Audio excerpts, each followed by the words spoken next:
Come back and thank you for staying with us. This is the second hour of a news check. We want to focus on World Cancer Day that will be marked tomorrow, the 4th of February 2026, across the country, where we'll join the rest of the world in marking this particular feat. And you do know it is a day that is being observed every Wednesday of the 4th of February 2026. This year marks the second year where a 3-year theme has been going on. That is the United by Unique campaign 2025-2027.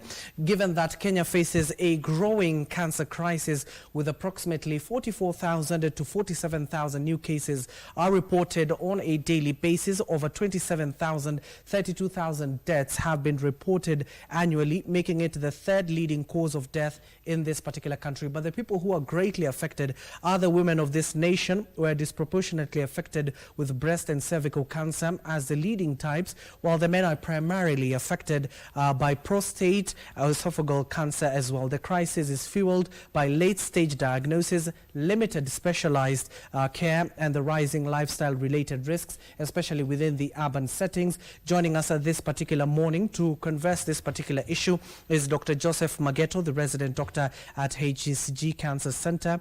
Welcome, Dr. Thank you so much, Abdi Aziz. And also, we're keeping tabs on other stories currently making headlines at this hour. As and when we get those particular links, we'll be sharing them with you, including where President William Ruto will preside over the launch of the National Electric Mobility Policy, where Alan Aoko is covering that particular event. As and when we get those links, we'll be sharing them with you. But, Dr. I want to start by asking, tomorrow we'll be marking as a country and joining the rest of the world in marking this particular day. What will be the significance of tomorrow? Well, I want to say that tomorrow, as the World Cancer Day, is a day that reminds us, as Kenya, as the world, that cancer is a big, big challenge all over the world. It affects everyone, it affects communities, it affects individuals, and we need to come together to fight this thing called cancer. Yes. And you can see the country, we're facing this growing crisis of cancer. Tell us, given that we're in Daktari, what are some of the contributing factors that are leading to the rise of these numbers? Well, there's so many contributing factors. First of all, we need to understand that cancer is cells in our bodies growing at a very rapid rate, and they're not functioning as they're supposed to be. Some of the contributing factors to this cancer being an epidemic in our country involves many things. First of all, we look at environmental exposure. Some people are exposed to chemicals, maybe where they work, or maybe in the environment, maybe some pesticides, some fertilizers. Also, we do have what we call genetics, okay? There are some cancers that they are, people are affected based on their families. So, for example, some people with breast cancer, you might find that in their family, the mom had breast cancer, the auntie had breast cancer. So these factors, they combine to make this an epidemic.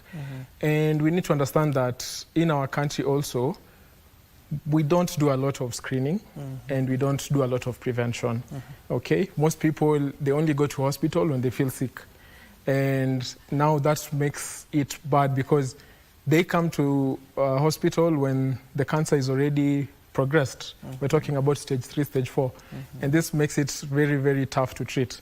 Okay? Yeah. And you see, major of the contribution when it comes to something that has fueled this number, you can see one of those issues is late diagnosis. Yes. So in terms of, because we know our culture, especially for us men, until you fell sick is the time you go to the hospital. Then what are some of those, let's say, symptoms that one can pick out to go to the hospital before it reaches that 3 or 4? Okay, thank you. Well, I want us to understand that cancer in itself affects anywhere in the body. It can affect the brain, it can affect your small toe. Okay? So if we're talking about symptoms, there's so many symptoms which one person can have that might be indicative of cancer. But for, let's say, the top cancers in our country, that's like breast for women. Yes. You know, having a lump in your breast okay, having pain in your breast, having discharge from your breast. These are some of the signs for cancer, okay? For, let's say, for men, having problems urinating because the prostate has grown big due to prostate cancer. These are some of the signs that you need to look out for. For other cancers like cervical cancer, which also is very common in our country, having bleeding and discharge is not normal. So once you see such symptoms, you really need to go to the hospital. If you have difficulty, if you're losing weight, okay, difficulty swallowing, these are some of the signs and symptoms that you need to go to hospital. Yeah. And in terms of lifestyle, given that the world is changing, how has lifestyle contributed in these figures that we're talking about in cancer, especially in a country? Yeah, thank you. You see that our lifestyle has changed as in the country.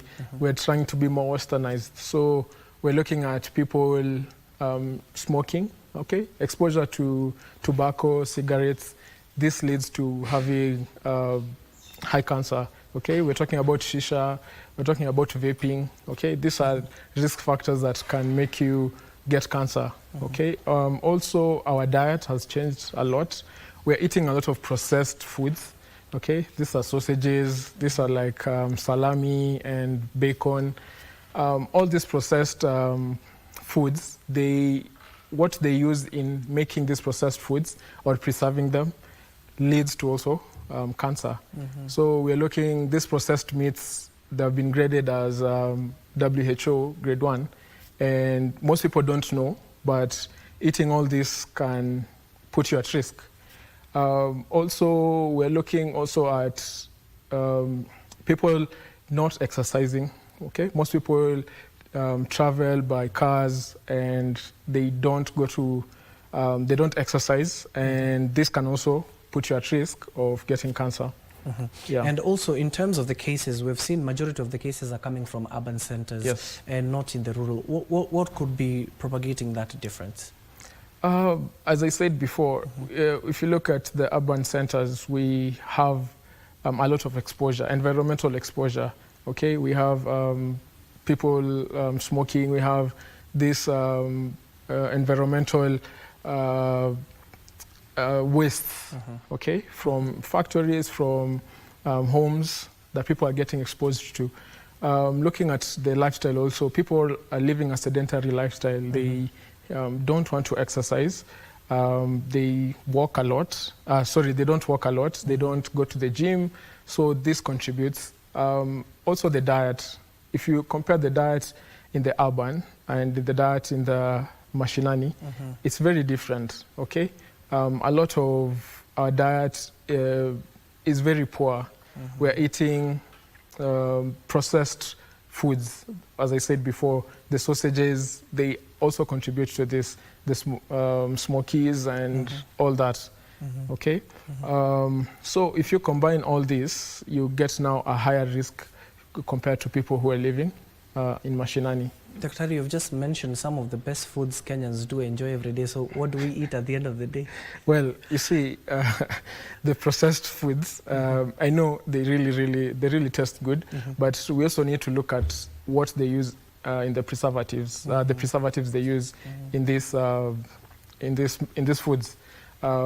They use nitrates, and some of this, when they get into our body, they make the cells to grow rapidly, and this can lead to cancer. Yeah.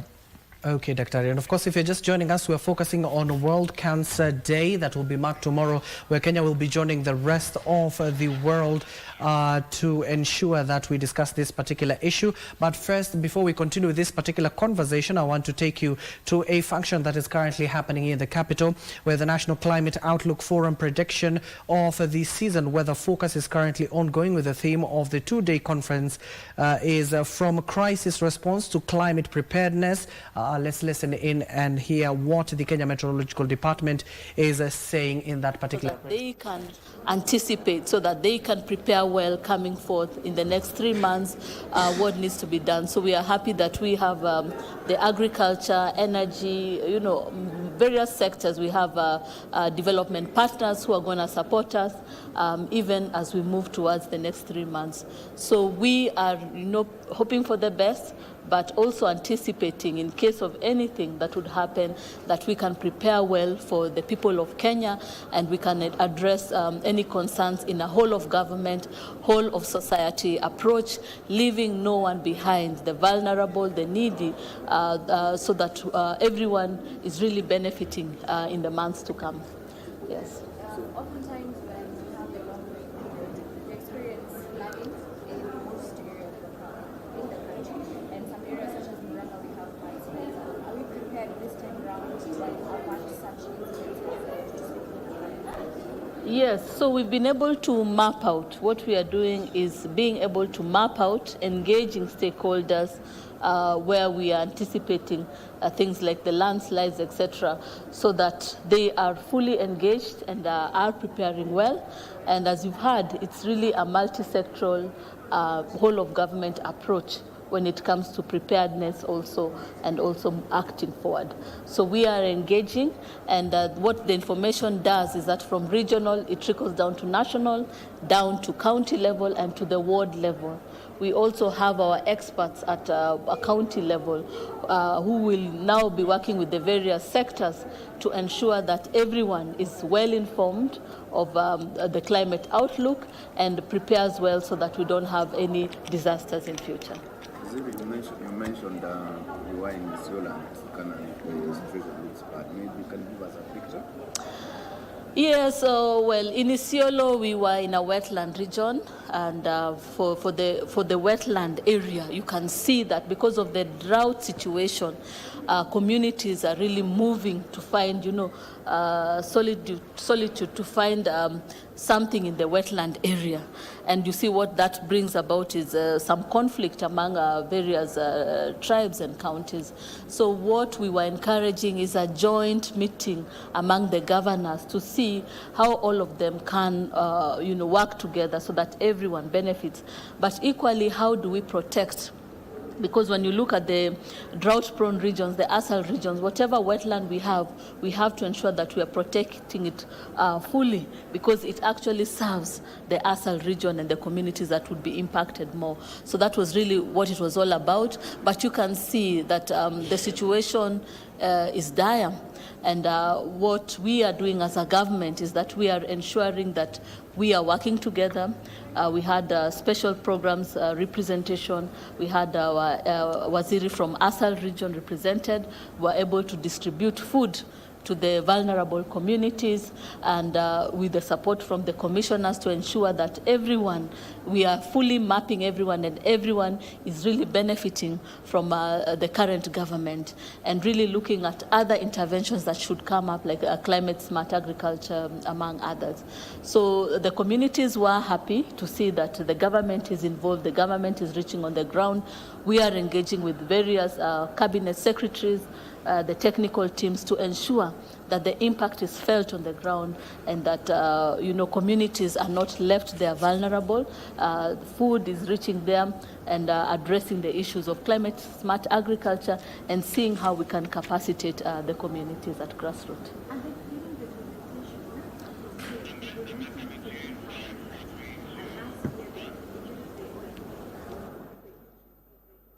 Yes, that is the Environment Cabinet Secretary Deborah Baraza, who just attended a National Climate Outlook Forum where key stakeholders like the Kenya Meteorological Department are attending to give a seasonal weather forecast of the country. The CS has confirmed they are mapping out the country to understand what is happening, especially when it comes to climate conditions like landslides, and especially the ongoing drought that she has clearly stated the situation is dire in the ASAL regions, where the government has come in to distribute food and other reliefs to the people who have been affected. And of course, they have clearly stated that given that the ASAL regions are experiencing that particular drought, they will be moving in to areas of the wetlands, which she clearly stated could bring an element of conflict. She's speaking to the governors to ensure that is not the case, to ensure even the little resources that are there are shared among the people of those particular regions, especially from the ASALs to the wetlands.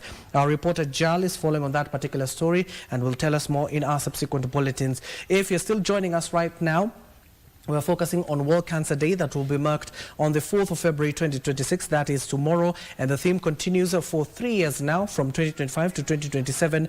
It comes to be the United by Unique. And maybe let me ask you, Daktari, why has the theme remained the same?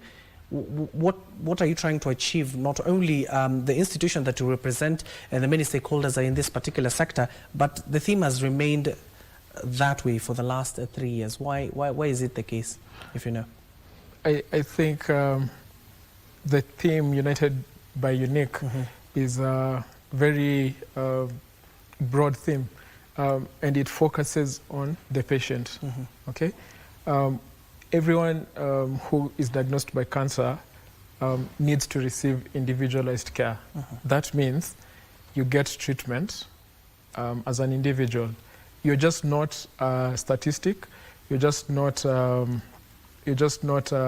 number in the books. You are an individual. You need to get treatment that is focused on you and how you respond to it. So that's the reason why for 3 years we've had the same theme. Cancer is what we call a chronic illness. Most people have it for a number of years, okay? And the journey itself is not easy. So we need to focus on the patient in terms of our treatment. Yes. And now coming to the treatment itself, because you see when people hear, especially us as Kenyans, regular screenings, checkups, it involves money. Yeah. So how can we make it cheaper for people to go for these regular screenings? So thank you so much. Currently, I'd like to say that our screening as a country is very, very low. We're having screening of less than 10% abroad across all the cancer, all the patients we have, which is very sad in our country. A lot of people, the ministry and a lot of organizations have really come and tried to make screening as cheap as possible. This includes getting partnerships with organizations. We also get, most facilities have, like our facilities, we do a lot of screening whenever we go to the community. So screening has been made cheaper. The materials we use for screening are also very cheap, okay? That's because of subsidization through government and also through just partnerships with different individuals, different organizations coming in and trying to make it cheap for everyone. So most places, when they go for screening, especially when people are going to the community, they're not charged at all. But if you go to hospital, you'd find that it might be less than 1,000 shillings, okay? Getting screened for all this cancer, all these cancers. So I think currently we are in a good place. We still need more people to go out and get screened, and we need to drive that screening. Yeah. And what can be done? Because you've clearly stated there's a challenge of screening. What can be? Is it the lack of awareness in the country? What is contributing to the low screenings? I think the lack of awareness, though we've been having programs trying to encourage people to get screened, okay, women to get, like tomorrow, there'll be so many hospitals doing cancer screening. Like I think the whole of January and February, we've seen a lot of hospitals giving free screening, especially for cervix and breast screening. What can be done is we need to involve all the stakeholders because prevention is better and it's cheaper compared to treatment. So we need to have everyone involved. We need to have the government, the stakeholders, the hospitals, the organizations, the NGOs to come in so that we can find a way to make it cheaper for everyone and also to create more awareness. We're still not there. We need to create more awareness. More people need to understand that screening doesn't mean you're going to get cancer. It just means we need to catch it early or to prevent it. Yeah. And is there a difference between screenings and checkups? Well, I'd say there is a difference. Well, when you say a checkup, checkup just means you're going to the hospital to see a doctor who will probably do a number of tests and examine you to find if you have any other conditions. But screening in itself, we're focusing it more on cancer. That means the doctor will also examine you. They'll also do a number of tests.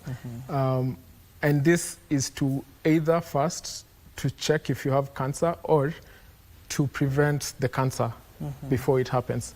So the difference is that for checkup, it's general, but screening is more to the cancer patients.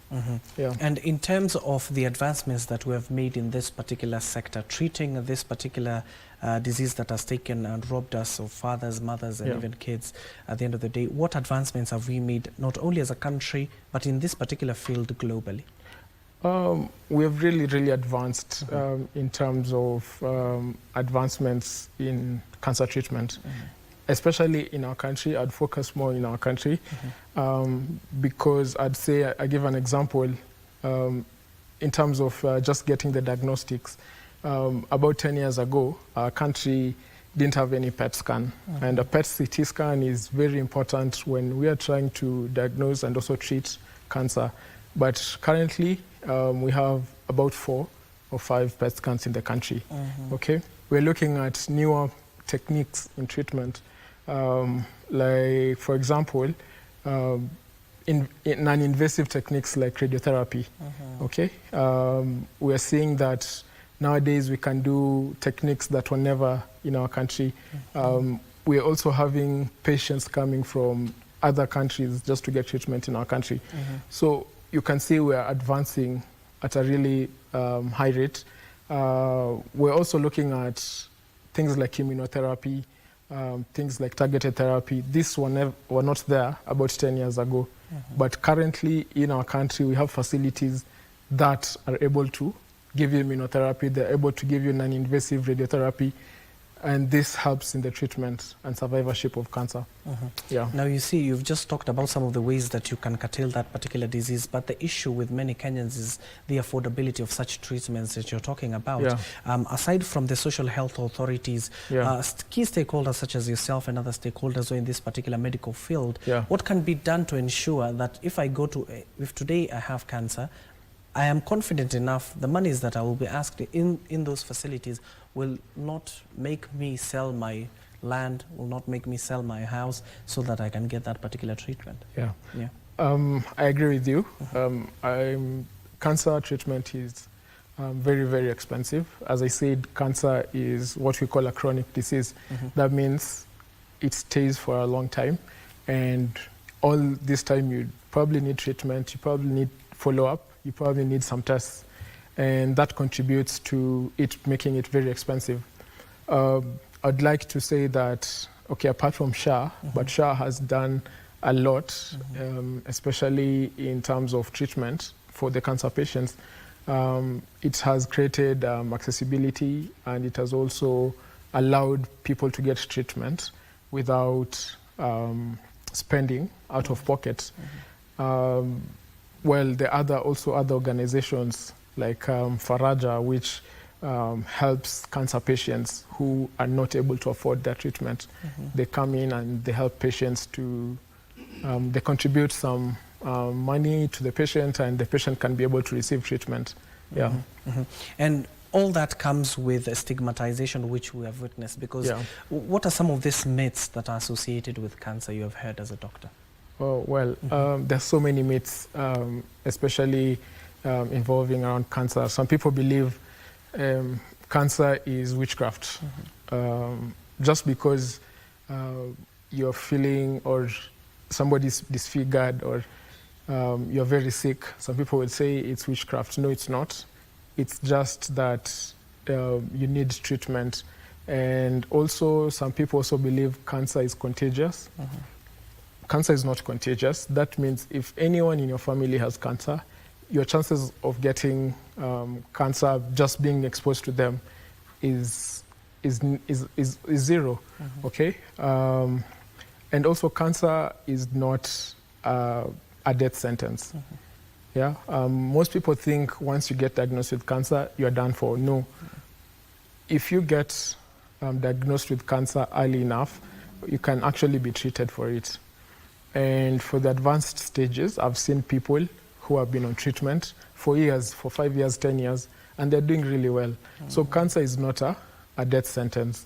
Okay, if you can go to hospital, you can see doctors, and in our country, I can say like in our facility, cancer care, we do have these techniques, we do have these treatments available for people, and people can live for longer.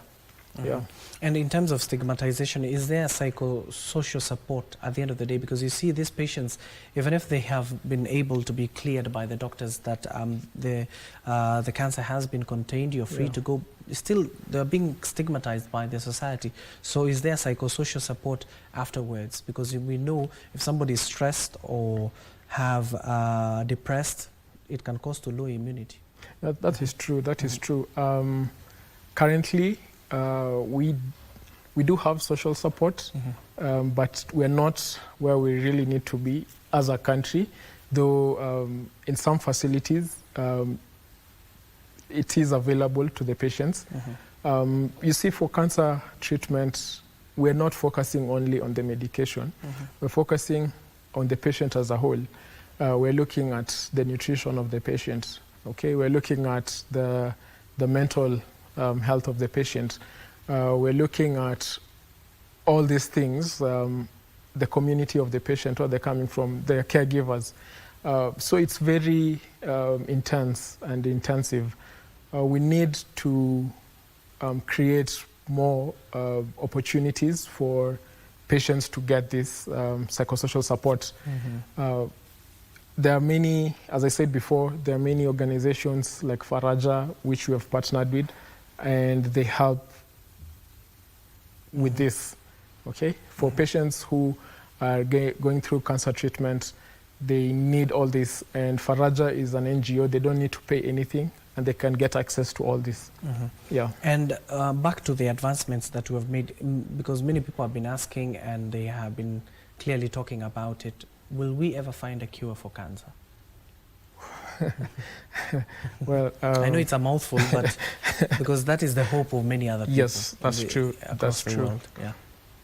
Well, what I can say is I can't, but from where we're looking at where we were 20 years ago in terms of cancer treatment all over the world and where we are right now, the advancements are so big.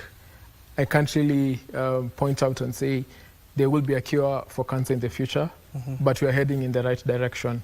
A lot of research is going on in terms of cancer treatment, and we are seeing positive results. Yeah. And what are some of the challenges, like medics such as yourself and other people in your in this particular sector who are your colleagues? What are some of the challenges you're facing for you not to treat this cancer better? Well, there's so many challenges, but I'd focus on a few. One of them is just having the human resource or the manpower to be able to diagnose and treat the cancer patients. We're still below, we're still really below the recommended in terms of specialists, in terms of nurses, in terms of doctors, nutritionists who are able to come in and treat these patients. Second is, well, Nairobi is privileged, but when we look at other areas across the country, just getting access for the patients to get access to the basic tests that we need to help us to diagnose the cancer is a challenge. We don't have enough labs.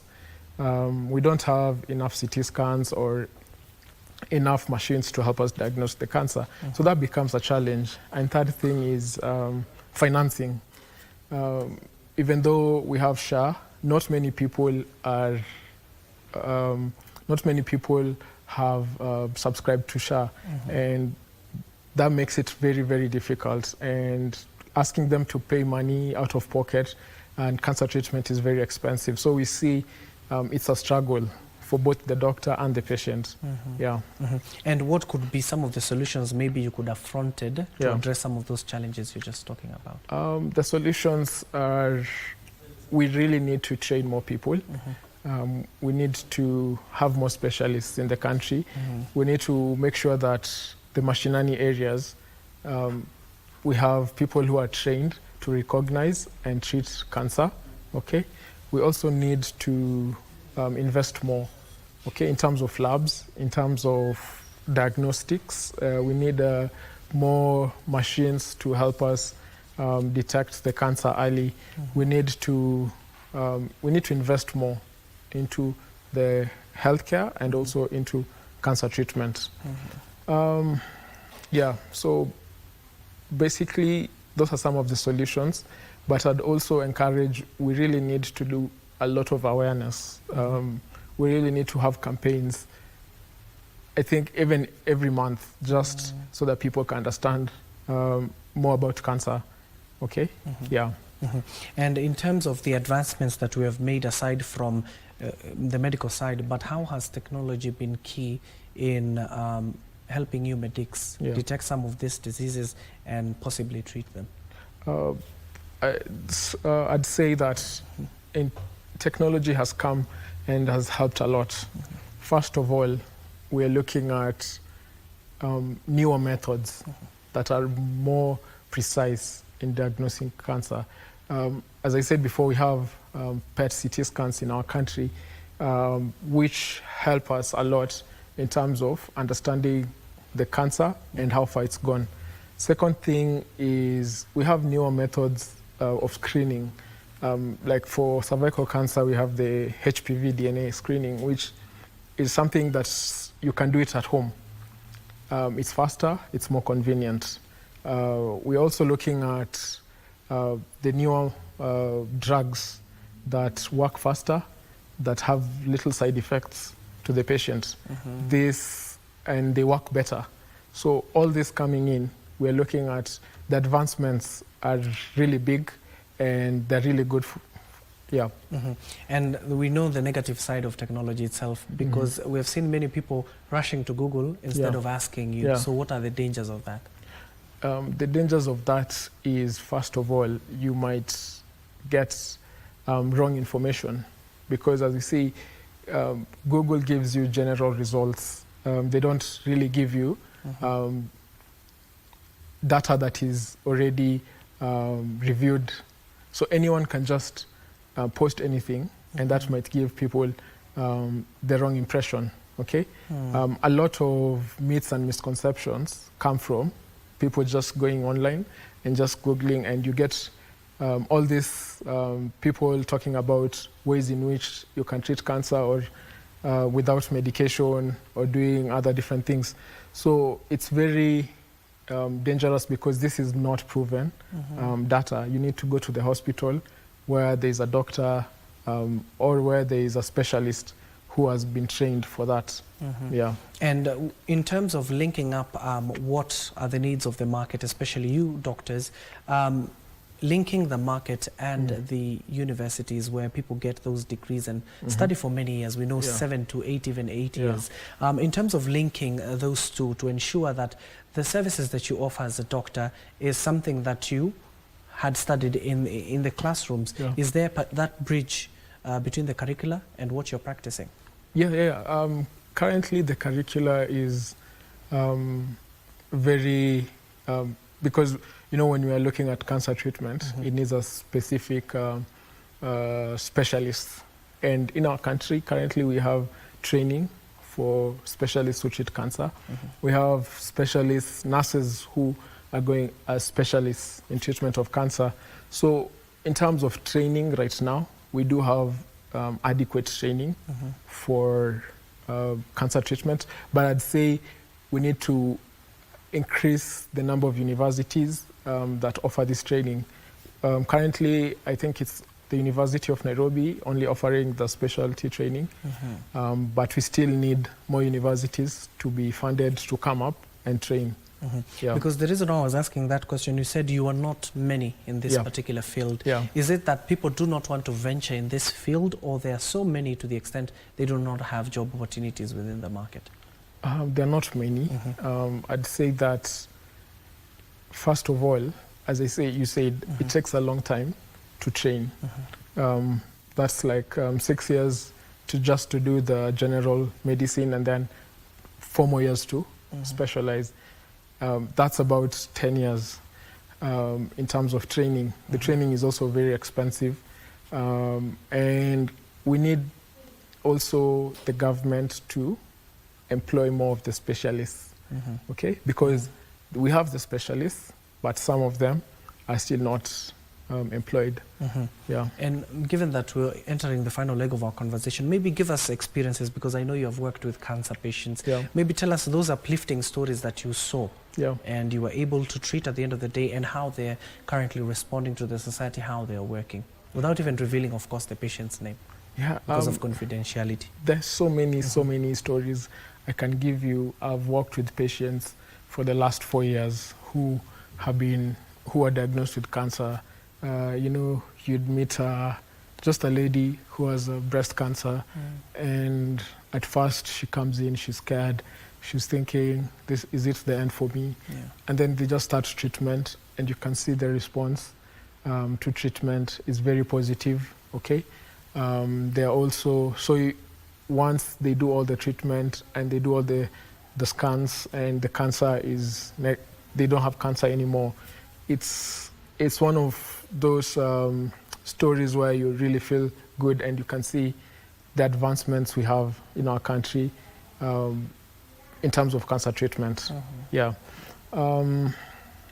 So most people who are diagnosed with cancer, it is usually a very scary diagnosis. You can see how it affects them, but with enough support, enough social support, enough medical support, you can see patients taking treatment and living for longer cancer-free. Yeah.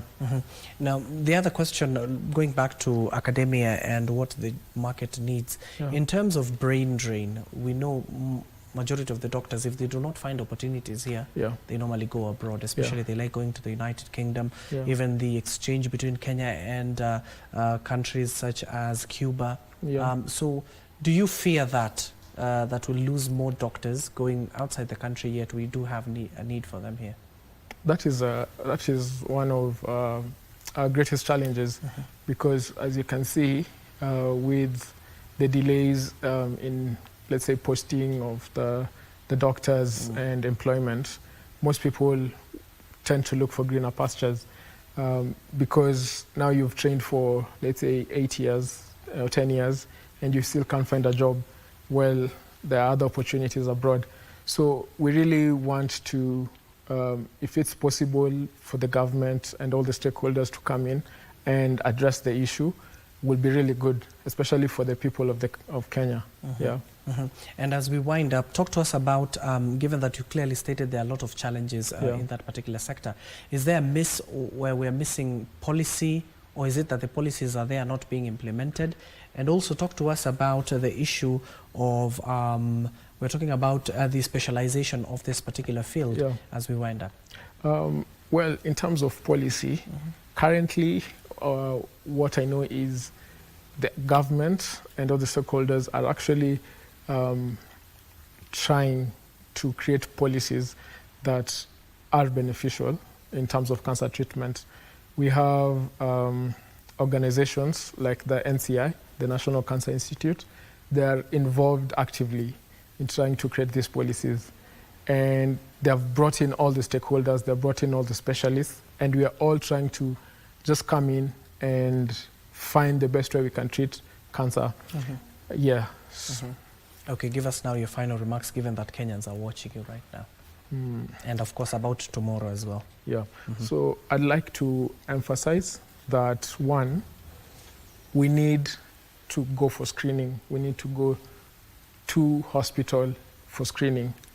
For ladies, breast screening and cervical screening. I also want to mention that we have the HPV vaccine for women, and it helps prevent cervical cancer.